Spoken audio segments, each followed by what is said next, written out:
David, this is the Global Digest think tank group. In which location you are right now, and what is your specialized area? I am an assistant professor at Metropolitan University in Prague, and I'm working on several areas, but mostly I was interested in U.S. foreign policy, the history of U.S. foreign policy.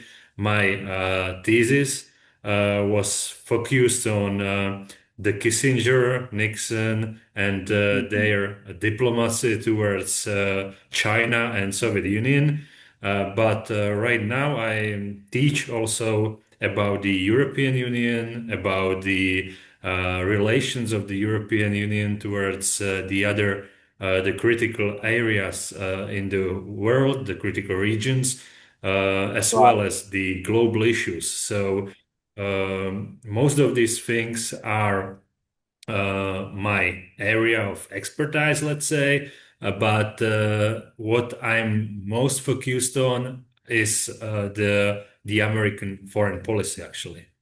Okay. So, you are enthusiastic about American foreign policy. It's something like this. So, uh, you know, since you are also a professor and you are teaching in Czech, but Czech is in the middle of Europe, and a lot of other European country, Germany, French, or Poland, Denmark surrounded Czechs.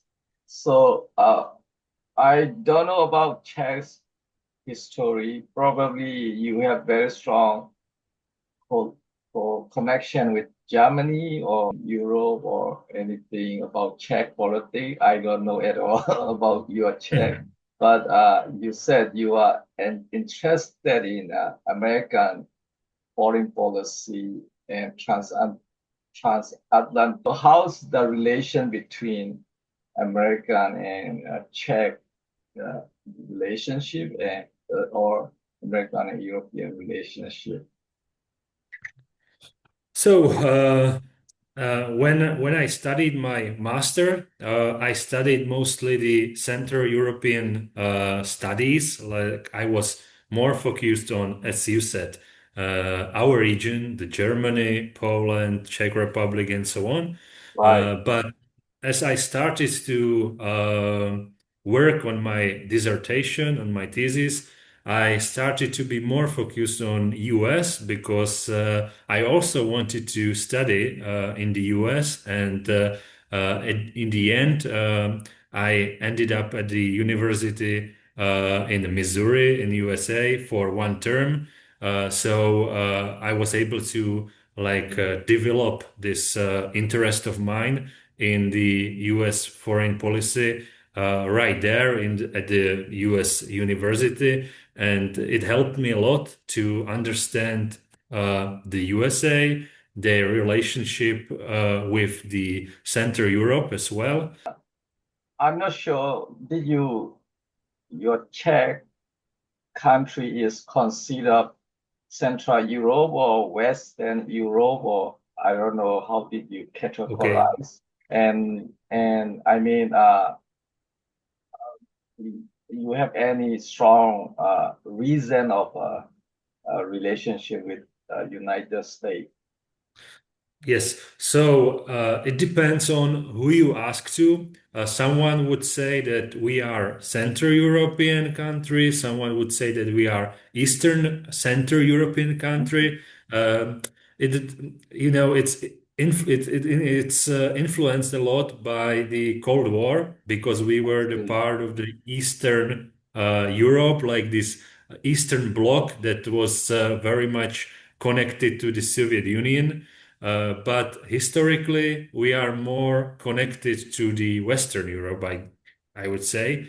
And so there is a confusion for many, I guess. But right now, we consider ourselves as a part of the West. We are the part of European Union. We are part of NATO and so on. So right now our connection with US is pretty strong, even though it was even stronger before the Trump came to the office, obviously. And right now we have several connections with the US in the international organizations such as NATO, or we cooperated in the UN as well. So yeah, right now we are the part of the West. I guess when we look at the situation in Ukraine, we definitely trying to support Ukraine to like resist the attack from the Russia and help them to become also the part of the, let's say, West. I see. So, I mean, it's definitely you are part of European EU member and you're concerned about European security. I thought you can just let them you just rely on Germany, French, British, Spain, or is there any different from them?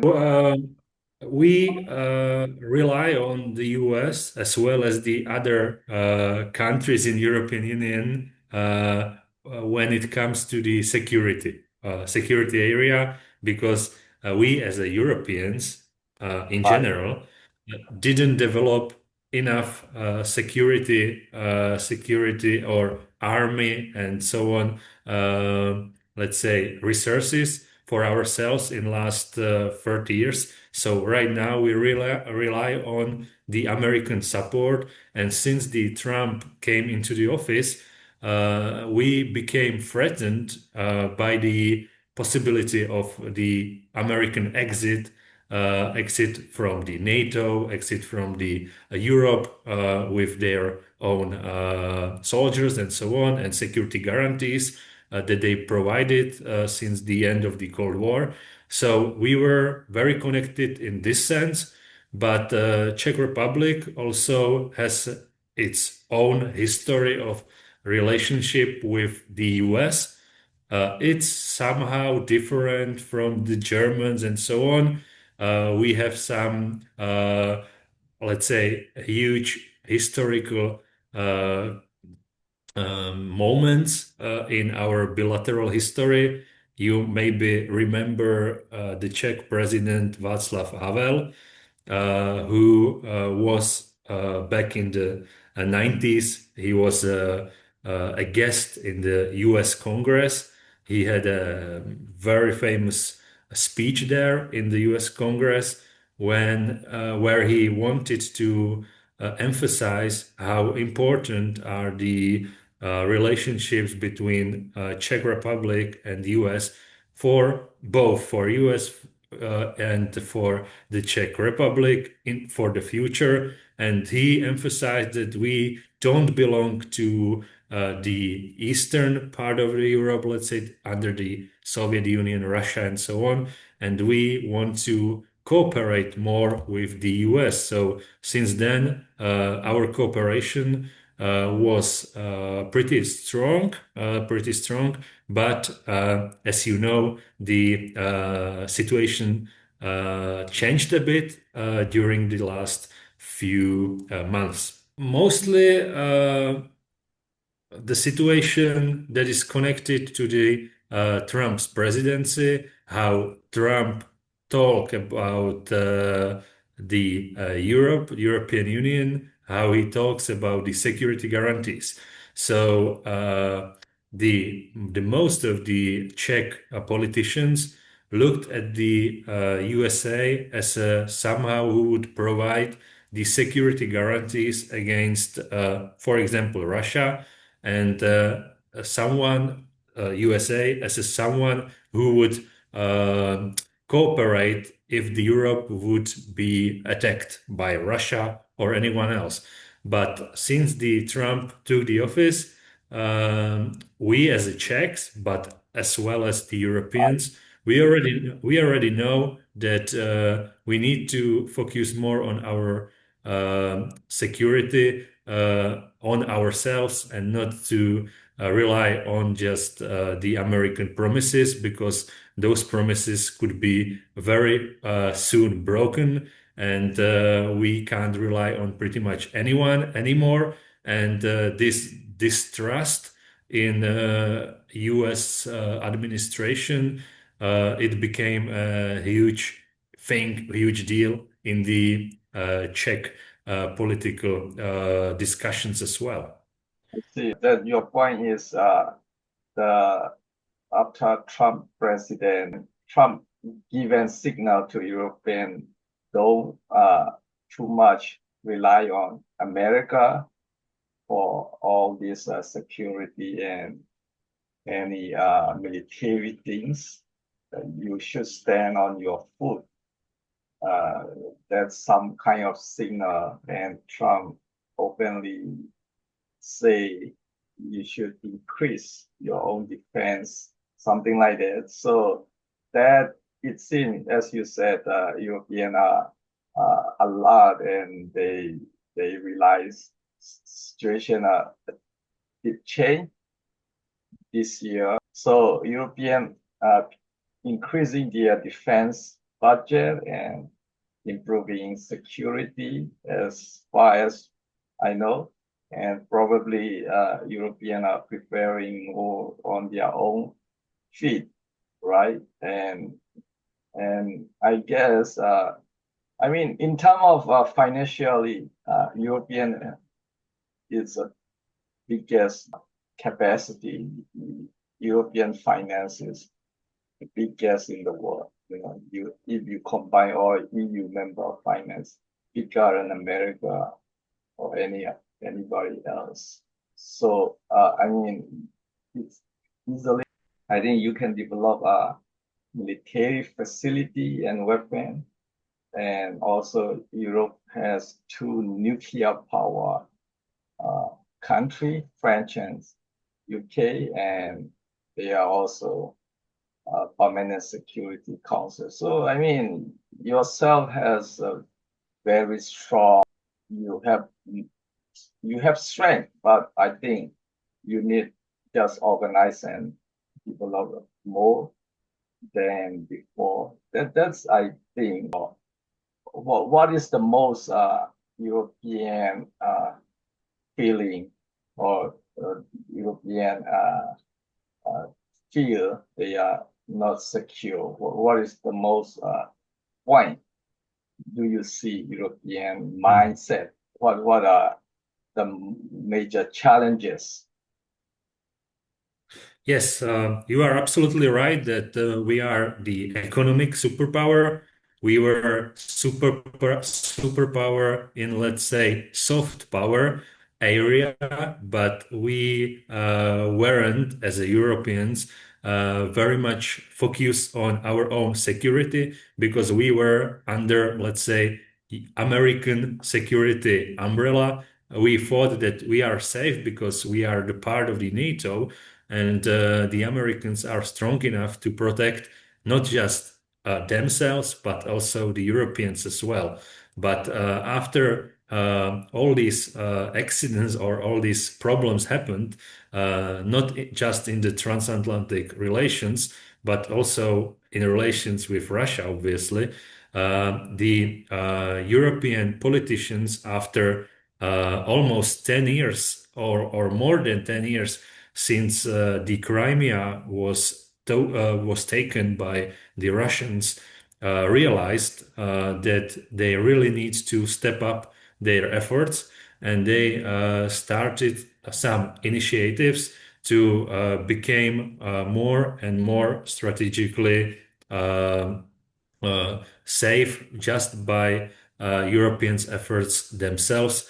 Right now, we can see that the European Union's starting to provide the loans and very, let's say, efficient economic tools to those who really want to step up in the defense actions. So they will try to provide money for the factories that are making some cutting edge technologies in the army, in the technological sectors to be more efficient and be more self-sufficient without the American help, because we can hear pretty much everywhere right now that the Americans will not be able to or not be willing to help Europeans with their security problems in the future, because they will be more focused on Asia, on Pacific, and those areas that are more important for the Americans right now, and they will not be so much focused on European security, and therefore it is necessary to change the attitude. The Germans call it Zeitenwende, and that they started to think differently, because Germans felt the, let's say, shame because of the World War II, and they stopped their military and army, let's say, supplies and so on. So they didn't make an effort in those areas, but they really need to start to rethink this attitude, because right now they are threatened by the Russians as the other European countries as well. So there is a change, definitely. Right. As you said, U.S. geopolitics also, it is, of course, U.S. has its own geopolitics. It cannot be the only transatlantic geopolitics because, Pacific is very huge, oceans, and U.S.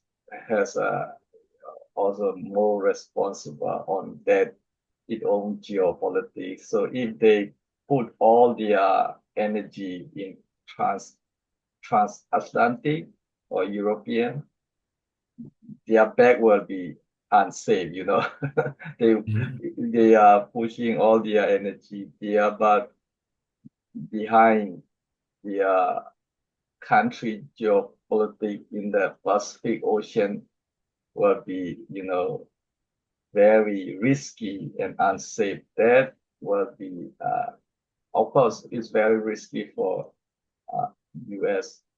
geopolitics. So that's their own security. And U.S. also, probably they know the European issue is a lot European can able to do. They can do much more than that European can do that US know. That's why they just uh, more strongly pressuring European. I mean, you have everything, finance, you have also technology, and I mean, in terms of Security Council, you have two Security Council member, and so you have Yeah. everything. You can just increase. That is not difficult for European, but I don't know.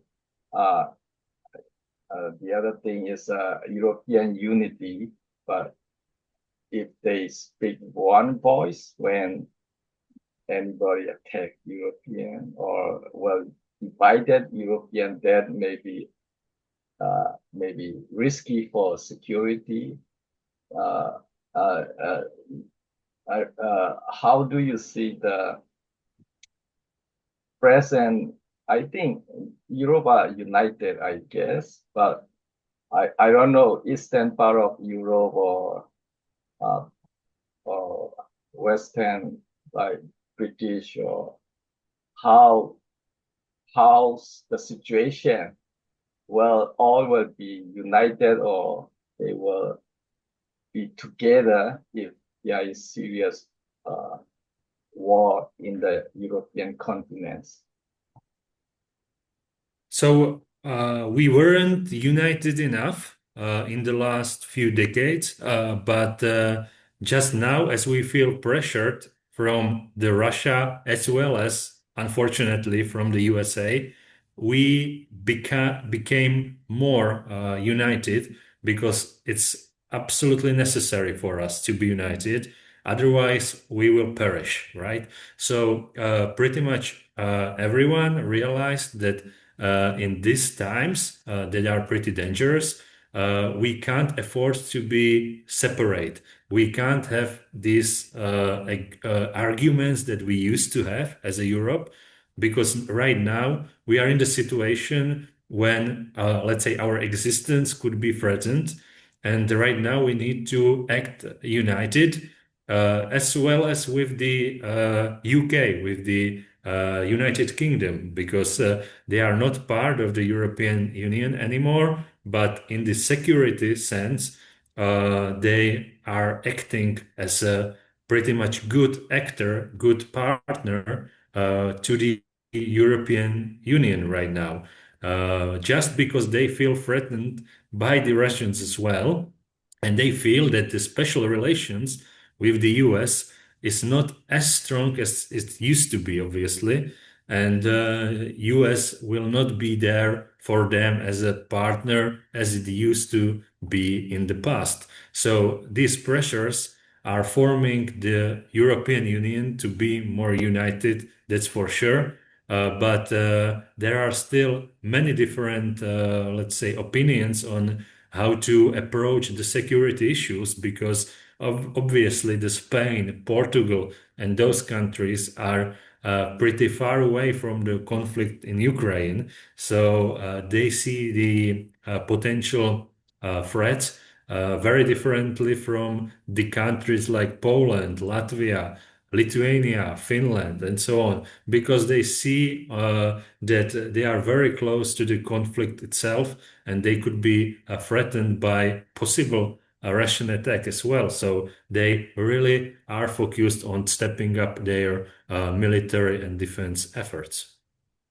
See, so by the way, as you said, British, even though they are no more EU members, but they still cooperating in security, European security. So, is there any official, any document between British and EU, any agreement about security issue in Europe? Oh, I guess that the most important document about the security between the EU and UK is the membership to the NATO, right? So they are uh, the UK and EU will have to defend themselves together against any aggression, because they are both the part of the NATO. That's a part of the agreements of the Article 5 and so on. So that's why the cooperation in the strategic sense, in the military sense, is easier than in any other sense, because we are connected with each other by the North Atlantic Alliance membership. So this is the first one, but we could see some kind of agreements, let's say agreements during this coalition of willing. Uh, Maybe you have seen these summits of coalitions of willing that would be able to or willing to provide some more support to the Ukraine and their army. It was mostly in February, in March. Those summits were just about to their purpose was to show the common resistance to Russia and the common support to Ukraine as a one united part, the European Union and the UK and the Canada as well, by the way. And they wanted to show that they see the Ukraine war, the war in Ukraine, by the same lenses, let's say. So they have similar opinions, UK, EU, Canada, and they will provide the ammunition and everything else together. I see. So, main document, as you point out, NATO agreement, right? The charter in NATO. But apart from NATO, you don't have other document or you don't have to do any document with just British, right?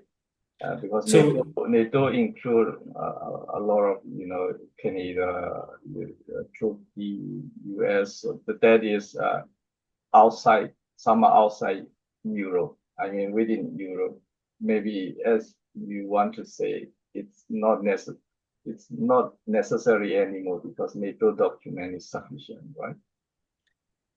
I guess so, because as a European Union, we have the similar article as Article 5 that every European Union member have to or must protect the other European Union member. It's a very similar to the Article 5. If any member country is attacked, the other member countries will try to protect them. But since the Brexit happened, the UK has no any let's say requirement to do that anymore if the other European Union country is attacked. But it is more important right now that even though there is no any contract like that, that everyone believes that UK would help because it's a part of one, Definitely. let's say, a strategic system. So it's like, let's say, regime in which we believe. It doesn't have to be there doesn't have to be an agreement, signed agreement on paper. It's believed that the UK is on our side, and it would help to protect Europe. Definitely, I guess all they will support each other, but in terms of one country, you can easily command and you can organize army. Easily one army, one commander you can do. But when you have many countries, sometimes it will be not easy to organize. That may be that can be sometimes it will be uh, so loose in organizing army or any troop that time any enemy can get advantage. That is a little bit concerns, but otherwise, definitely all everybody feel they want to help each other in Europe, as you said, and definitely nobody can attack those NATO member, right? Most European EU member, NATO members, right? Only Ukraine is an exception. It was not able to be NATO members. But Ukraine is not an EU member either. So Ukraine is not a member of European Union. It's not a member of the NATO, and their goal is to become a member of the EU, a member of the NATO in the future. But right now, we can see that the European politicians they are talking mostly about their future possible membership in the European Union, that Ukraine will one day become the member of the European Union as a more, let's say, possible option than they become a NATO member, because the USA would not allow to Ukraine to become a NATO member right now. It's out of question for the Trump administration. But Europeans still believe that they would be able to provide this membership in the European Union in the future for Ukraine. And there is this difference. But when we look at the NATO and EU, that's true that I guess the every member of the EU is the member of the NATO as well, and so we mostly believed as the Europeans in the last, let's say, decades, that the NATO membership is something that would provide us security guarantees, right, for every European member. But at the very same time, in the Lisbon Treaty in 2009 and so on, the European Union also, let's say, introduced the new way of security guarantees for the European countries together, because in these agreements is written that every European country needs or have to protect the other European countries if it's attacked, and it's not anyhow connected to the NATO. It's just connected to the European Union agreements. So yes, European unions need like started to realize that it needs to think of the protections of themselves without the US for a long time. But right now, under the Trump administrations, this realization is just more, let's say, urgent, and we can feel it pretty much everywhere right now. See. So, I heard Ukraine already applied for EU membership, right? Mhm. And Turkey is not EU member, right? And but Turkey is a NATO member. So, how's it's when Ukraine will become EU member? Is any difficulty because NATO may be other issue because you said USA did not allow, but why not EU cannot allow immediately? So the Ukraine and Turkey, both of them, they already like applied for the like EU membership, but it takes a long time to proceed it. Mostly there are, the Turkey and Ukraine, there are very different cases, because Turkey was mostly refused by the European Union. They've already tried several times to join the EU throughout last few decades. They tried to apply for a membership, but European Union was afraid of joining Turkey into the EU because Turkey has 80 million people, and some were afraid of absorbing such a huge state with pretty much different culture and political system and so on into the European Union, and that's why they refused throughout the history. And as you said, Turkey is difficult to accept that by European country to be EU member. Then, I mean, in terms of security for Turkey, it's not that worrisome because it's already NATO member. So, I mean, it is safe for Turkey, even though not EU member. But in case of Ukraine, it's difficult to become NATO member. But Ukraine should be accepted EU member as soon as possible. Isn't possible? Why? I mean, I mean, EU, Ukraine is a close and similar culture with EU to European. So, if it wasn't for war in Ukraine, they would probably already be a member of the EU. But it is very hard to join the EU when you are at the state of a war. So, right now, it's always before you joining EU, you need to go through some processes where the European Commission look at your state, or the state of your judiciary, of your economy, and so on. And they decide, as a European Commission, whether the state is fit, whether they could fit into the European Union when it comes to their political system and so on.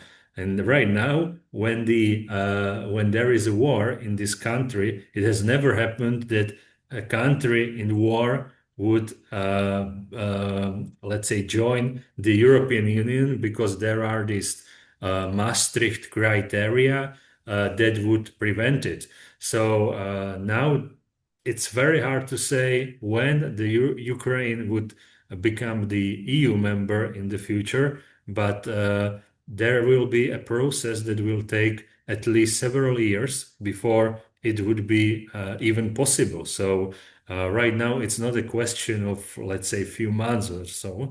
First of all, the war needs to end somehow. There needs to be a ceasefire at least, and then we can talk about EU membership. It seems for Ukraine, EU membership also not that easy as they wish. It is.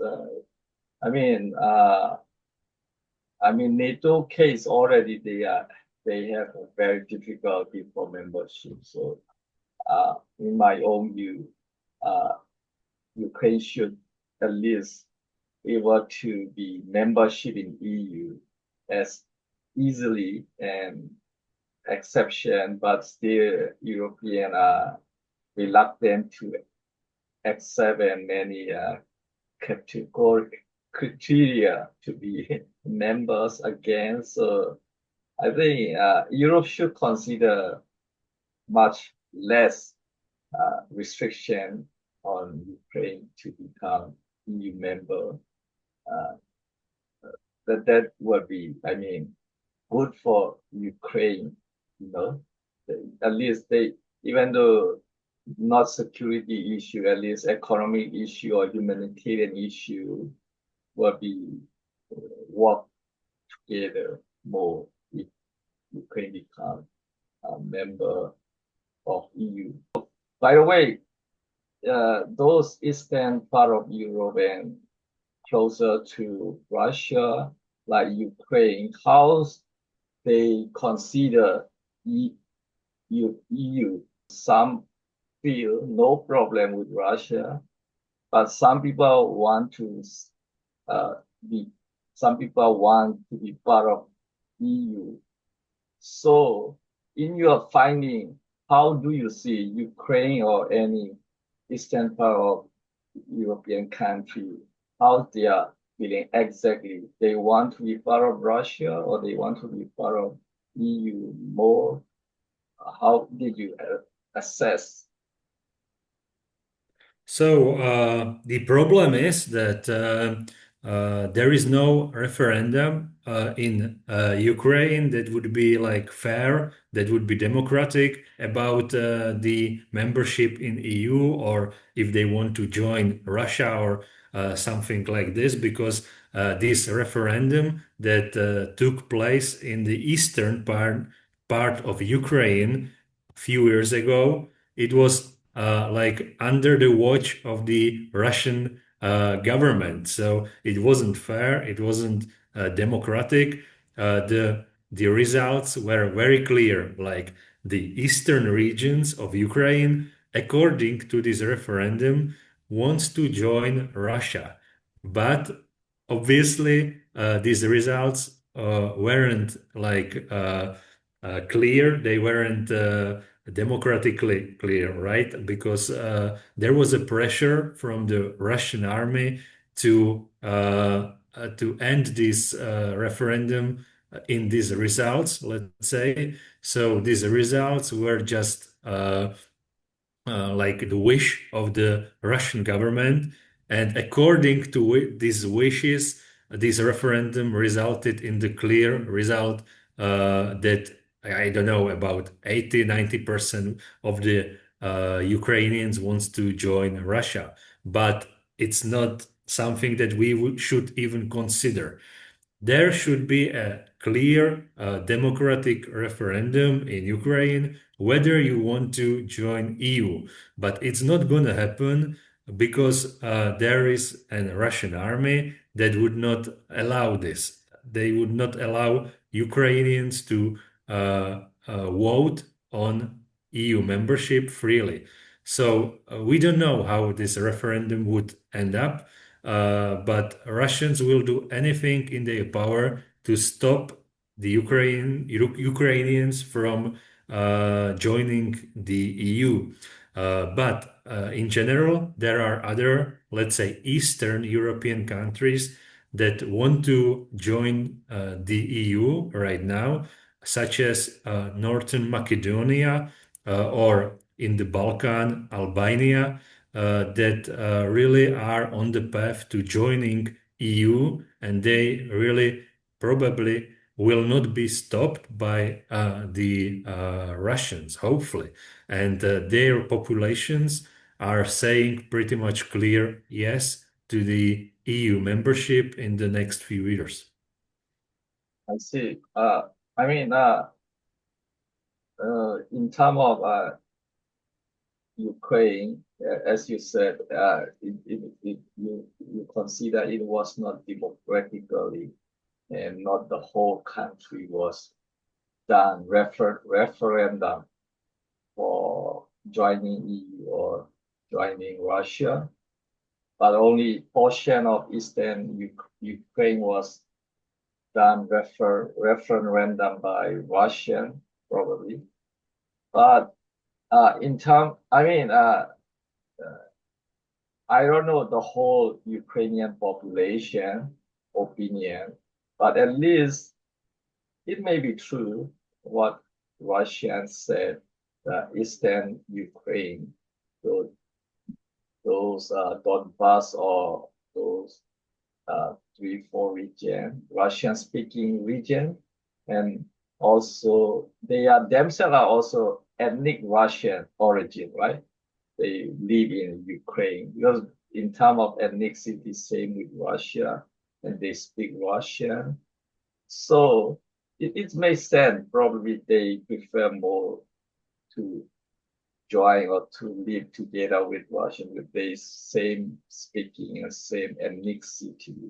That possible. That possible. But who are not Russian and who don't speak Russian, Ukrainian, they may not willing to join. Probably that can be also, it makes sense. They may not willing to join Russia, but we cannot say the whole country Ukraine because it is a different feeling and opinion among Ukraine.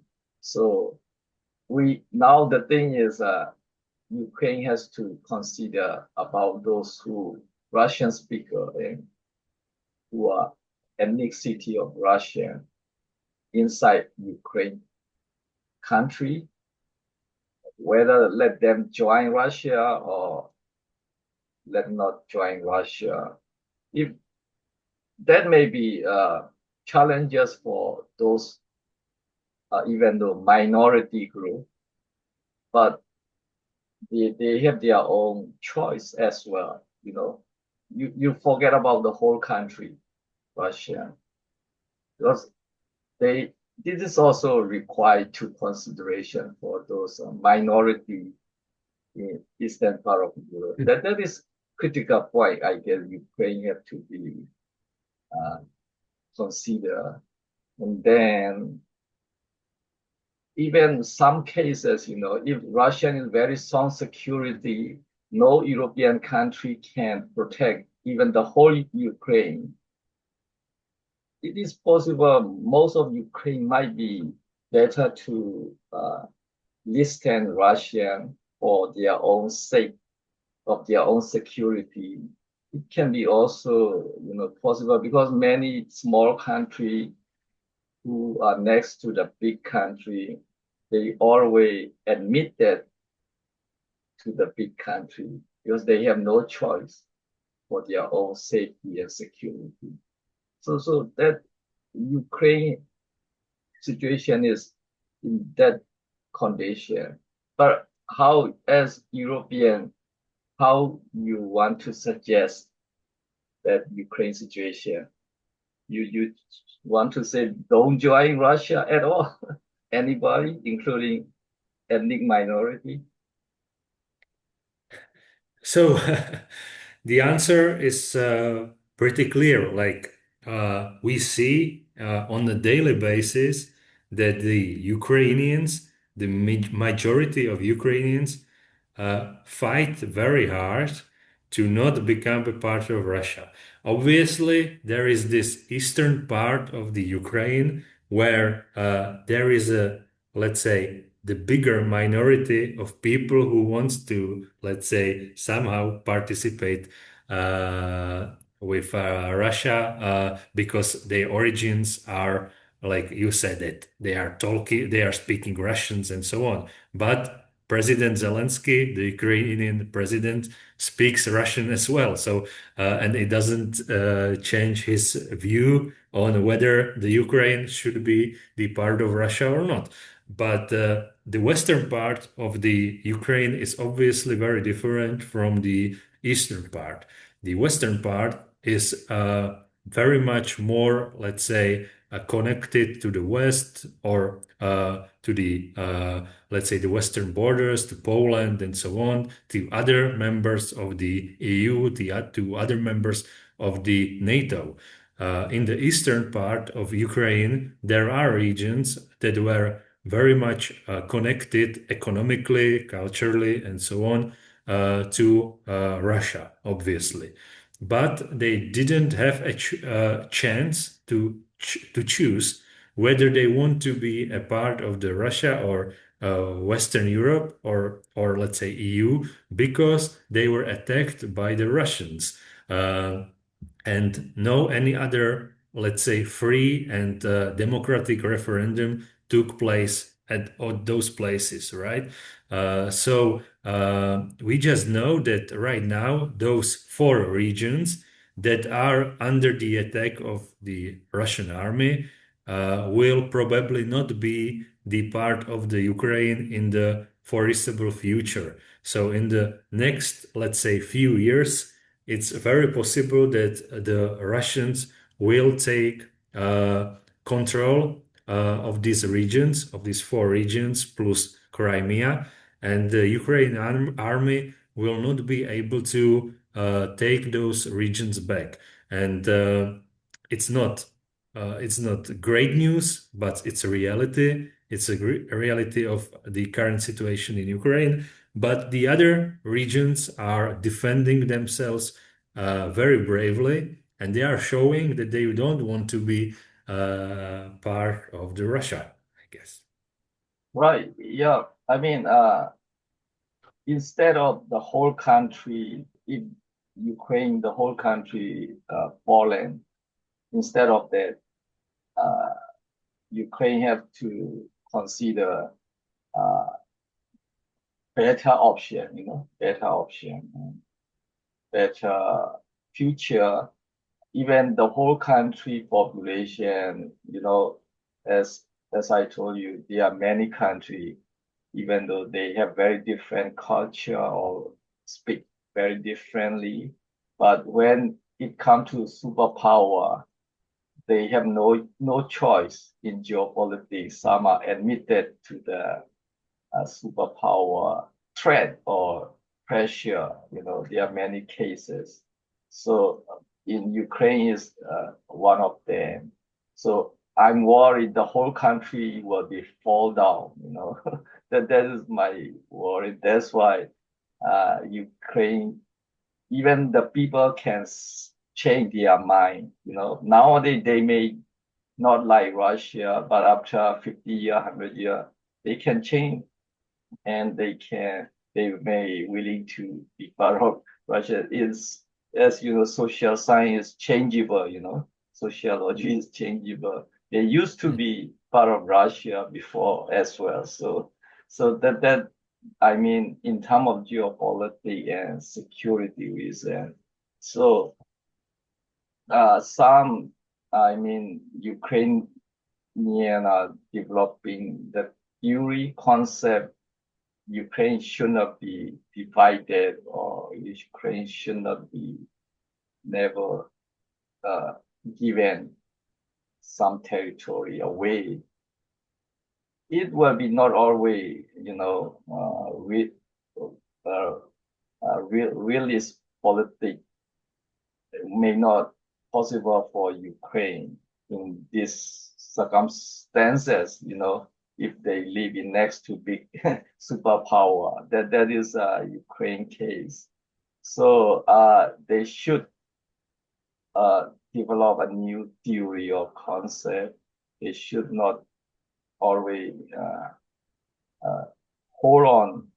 Ukraine should not be divided. Instead of uh, there is a Ukraine can consider fairly those ethnic minority and Russian-speaking population. I mean, those they consider themselves Russian in the eastern Ukraine.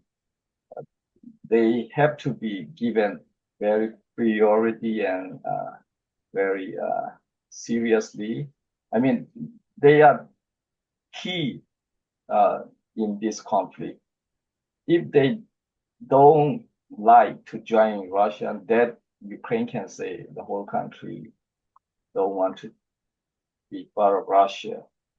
But if the ethnic minority they want to be part of Russia, that Ukraine cannot dictate them because they also have their own right again, within the country. I mean, the minority rights are there. That's why, for the sake of Ukrainian as well as for those minority, I mean, they need to be consider better solution. Otherwise it will be continue. A lot of people are dying and unfinished conflict. But Russia may also very strong to protect those ethnic Russian and Russian speaking population in eastern Ukraine. So in spite NATO is weakened and US discourage many circumstances. So Ukraine should make better solution and better preparation. But you cannot not also say a lot, right? European cannot also say a lot, and because no French or no German will put their soldier inside Ukraine, I guess. So. So that was a very like realist approach to that conflict, but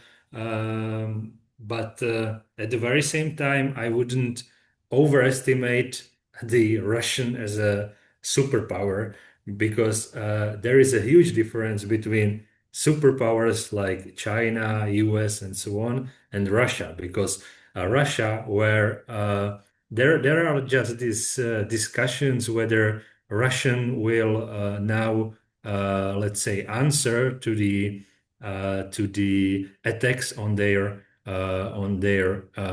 aircrafts by Ukraine by like bigger force, right? Everyone is afraid like Russians will attack Ukraine even more right now because they are angry on these Ukraine attacks. But at the very same time, this large scale full war by Russians is going on for uh, more than 3 years. And they almost used every opportunity to attack Ukraine in every way. And they didn't like when they didn't go far then into these four regions. They weren't able to provide enough power to secure more regions in Ukraine and more influence in Ukraine. They thought it's going to be a 3 day invasion, but after all, it became a nightmare for them because Ukrainians showed their resistance very bravely, I guess. But Russians have they are obviously they are the superpower in the nuclear sense. They have plenty of nuclear weapons that would be able to destroy the whole Ukraine. But Ukrainians showed that with the support of the West, that except for USA, the support from the West is not becoming smaller or weaker. And if it continues, I guess that Ukraine will show its resistance in the future as well, and the Russians will have very difficult job when if they want to conquer the whole Ukraine. Is not be easy for them because Russia is a falling superpower, not a rising superpower for sure, and they made several mistakes already. No, I'm not a military expert, but we know geopolitics and U.S. military and many other military officer expertise. They know that about military issue. So the why U.S. the reason they refuse to involve much in they back off for supporting Russia, supporting Ukraine. They know the military. They know each other, what military capacity, and because Russia even not hesitate to attack America or any other country if they want to be. That is the thing, and we don't want it happen to uh, like nuclear war. There is no guarantee if anybody is break it. We don't know, and Russia, their leader mindset, we don't know. That is the problem is we cannot predict that human mind. If they push any button and a lot of conflict can happen. That the reason many other countries, even U.S. Military back off for supporting Ukraine and pressure European to increase defense, something like that. So that made the case.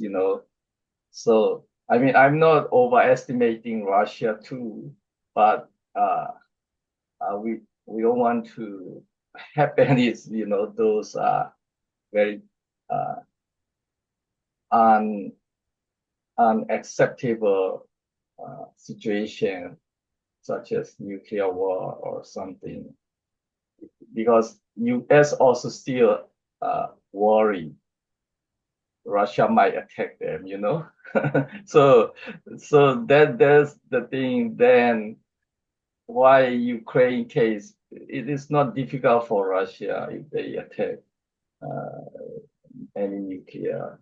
I'm not overestimating Russia, but uh, Ukraine should make a better, uh, a better, a better solution, especially on the minority ethnic people in eastern part of Ukraine. That's my main concern. That is the judgment Ukraine has facing, because if they have unfair or injustice upon the minority, that Ukraine neither they are not doing well, because I'm not sure, you may know better, even before conflict, those ethnic minority in Eastern Europe, Russian ethnics or Russian speaker, those 3, 4 regions, Ukraine was badly treated. They said something like that, but I don't know exactly, but you may know better whether they've been badly treated, those ethnic minority or not. But my concern is Ukraine should be fairly consider the right of ethnic minority of Eastern Ukraine. That is the thing. That is main judgment for Ukraine conflict, I guess. How do you see that? So what I'm afraid of is that from the Czech history, we know that when the World War II started, it pretty much started by of course, it started by the attack on Poland, but before that, the Germans attacked Czechoslovakia at the time. And the reason was pretty much that the Czechs treated the Germans on the borderlines where many Germans lived in the Sudetenland. It's a part of the back then under the Czechoslovakia where a lot of Germans lived. Okay, and the Germans, Hitler at the time said that we are like very unfair to this minority. We are behaving badly to the German minority in these border land areas. And that's why he needs to protect them and he needs to take those parts of the Czechoslovakia under the German control. And so he sent the military, the army, and so on. And then he like took the whole country, the Bohemia, the Czech part of the Czechoslovakia, under the German control because of this excuse that we are treating the Germans badly and he needs to protect them. But obviously, it was mostly the geopolitical move when he just Right, used this excuse. He used this excuse to start the war, okay? And something like that can happen very easily, even in the case of Ukraine. So right. uh, every accident that happens there, so there were some accidents where when the Russians were, or let's say, Russian speaking people in the eastern Ukraine were treated badly. It could happen, but it wasn't that, let's say, massive as the Russians are trying to say right now, because they are trying to use this excuse for their geopolitical ambitions, because they can excuse their moves very easily in the Russia, because they say they tell the Russian people, Putin will say that we are protecting the Russian speaking people in Ukraine because we saw these accidents and now he can do whatever he wants to. And it doesn't matter how really like how huge these accidents were. It could be like the minor few accidents and it could be used in the propaganda and we're gonna go and we're gonna save them at any cost, right? And then you can do whatever you want. So that's why I'm afraid of using this tactic and to like accept let's say Russian narratives, right? I see. I mean that's true. I agree with you. I mean, Russia should not do excuse or similar to the one German Nazi did. German excuse for protecting German minority.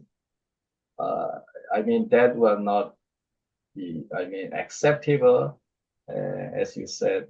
Uh, but still, I mean, without Russia, Ukraine should at least Ukraine should prepare and has a program for consideration for minority in Eastern Ukraine. You know, they should do very well because in this situation, if they don't do very well, that will be Ukraine weakness. And even, I mean, there are some Ukraine, Russia, and some Russian, Ukraine. Even they should do such kind of exchange.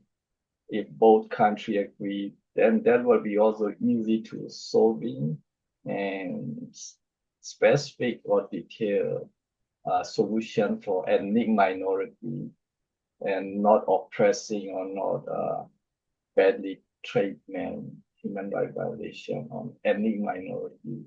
Ukraine should make very good program planning.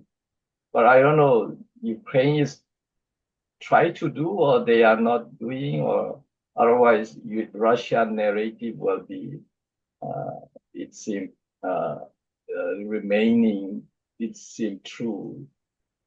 How do you see Ukraine did any plan or any effort for minority in Ukraine?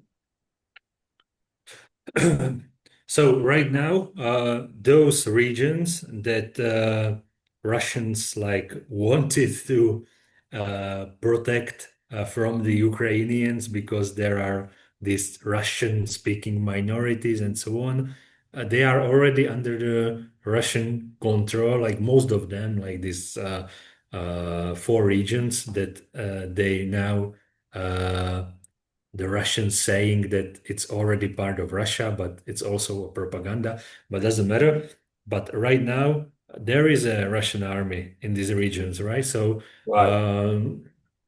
So it's hard to say whether the Ukrainians right now care about the the future of the minority rights and so on when the Russian army is active in this region. So the first thing to do for the Ukrainians, obviously, is to, let's say it very narrowly, kick the Russian army out of these regions, because before that, they don't care about the like the other, like let's say minor issues. The first issue to solve is to kick the foreign army from this I mean, region. Ukraine cannot kick Russian out until unless they have a format or a solution of ethnic minority which will be satisfied or accepted by ethnic minority. You know, that is the circumstance that it seems like that now. So, do you think that if Ukrainians will promise the Russian-speaking minority their rights and so on, so then the Russians will say, "Okay, so we're gonna believe you and we're gonna go back to the Russia." I guess it's not gonna happen. So the Russians' goals are pretty much different, and this minority issue is mostly like an excuse for the geopolitical moves. Okay, so the Putin wants to have its own Russian empire, have like the bigger influence in the world and so on. And he, I don't want to use this connotation, but as well as Hitler used this excuse for the Germans in Czechoslovakia, he's going to use this excuse for the Russians in Ukraine. And it doesn't matter what Ukraine will say. Okay, Ukraine can say, we're going to protect the Russian speaking minority, whatever, but it's not going to change the view of the Putin and the Russian government. They're not going to come back because of that. Okay, they're going to stay there and they're going to say that they don't believe Ukrainians and so on. So it doesn't pretty much matter right now what the Ukrainians saying anymore. I agree that what you are saying, but at least somehow Ukraine still have a solution. You know, they should have a solution, whether Russia propaganda or Russia different intention, whatever. Ukraine should have a solution for ethnic minority. That's I mean their own internal issue probably. Otherwise, let them go away or independent, something like that. Solution should be there. Okay, maybe you are right, but right now I see that there are some other things that needs to be discussed first.